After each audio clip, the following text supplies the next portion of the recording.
Assalamualaikum warahmatullahi ta'ala wabarakatuh. Pada hari ini 23 September 2020, saya Rohidin Sarjana Hukum Sultan Patrakusuma 8 sebagai pelaksana harian dari Grantor of the Trust M. Bambang Utomo. Dalam hal ini, saya ingin menyampaikan selayang pandang tentang sejarah keuangan dunia, menyikapi permasalahan resesi global yang akan melanda di dunia ini. Perlu semua aparat penegak hukum mengetahui dan memahami tentang sejarah keuangan dunia. Setelah Perang Dunia II, berbagai permasalahan melanda di dunia. Yang terjadi, maka pada tahun 1997 terjadi krisis global yang melanda hampir seluruh negara-negara di dunia. Dan pada tahun itu, armada ketujuh merapat dan bersandar di Tanjung Benoa, Bali dalam rangka menyerahkan estafet tongkat komando kepada seseorang, yaitu kepada M. Bambang Utomo, Grantor of the Trust.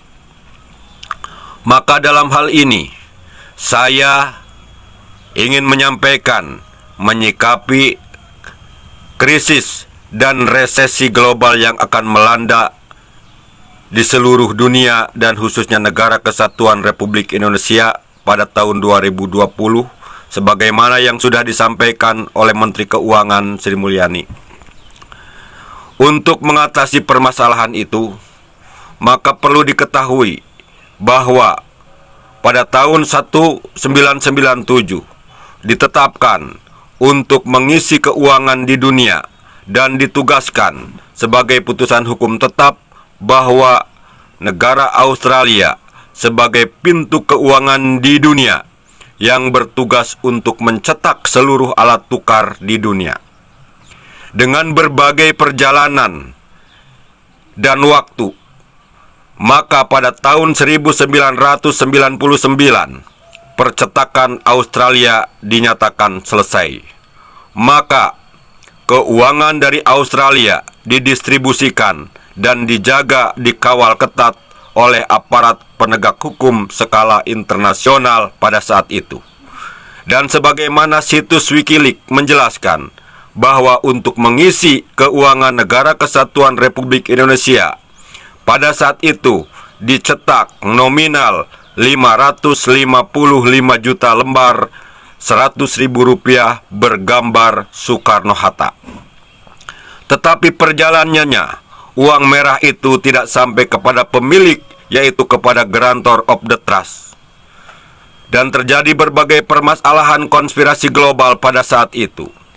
Dan dengan berbagai perjalanan, maka pada tahun 2002 diselesaikan berbagai permasalahan keuangan yang dicetak di Australia.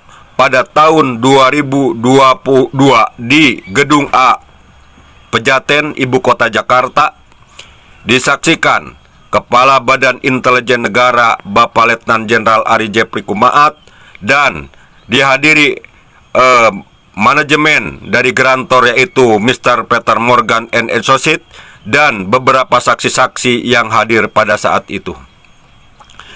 Dan di sini saya meminta kepada aparat penegak hukum nasional maupun internasional, dengan terjadinya konspirasi global yang diawali pada tahun itu dengan perampasan hak daripada Grantor of the Trust M. Bambang Utomo, saya meminta kepada seluruh aparat penegak hukum nasional internasional untuk menindak seluruh para pelaku konspirasi global yang telah menyalahgunakan dan telah menghancurkan tatanan aturan keuangan yang sudah diputuskan di dalam AM 300 ASBLP sebagai pemilik Grantor of the Trust M. Bambang Utomo.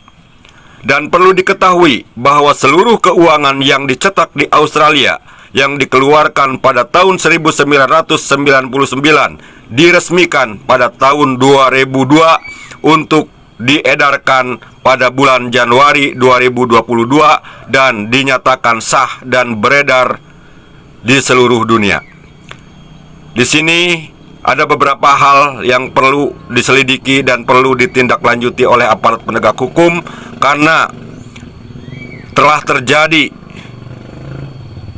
terjadi perampasan terhadap grantor M. Bambang Utomo. Maka untuk menghadapi resesi global, saya hanya meminta satu, mari kita selesaikan infrastruktur hukum alat tukar negara, karena seluruh alat tukar yang dicetak untuk semua negara dalam rangka merawat bumi dan menjaga ekosistem alam daripada berbagai permasalahan di dunia, dan demi ketertiban dan demi perdamaian di dunia dan demi kesejahteraan masyarakat di dunia. Itulah selayang pandang daripada perjalanan alat tukar negara, dan saya minta sekali lagi kepada seluruh jajaran penegak hukum nasional internasional, mulai Badan Intelijen Negara, ICG, ICC, Interpol, UN, baik pun MMS, baik pun CIA, baik pun BND dan lain-lain, Mossad dan lain-lain, dalam rangka melaksanakan dan penegakan hukum demi perbaikan bangsa dan negara dan demi kesejahteraan dan perdamaian di dunia.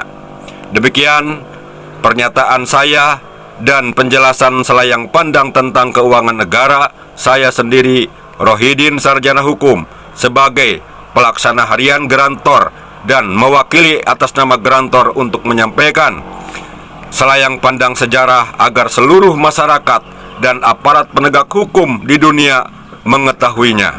Dan saya jelaskan bahwa penandatanganan di Armada 7, baik pun penandatanganan di Gedung Pejaten pada 2002 Januari pada saat itu semua atas nama institusi.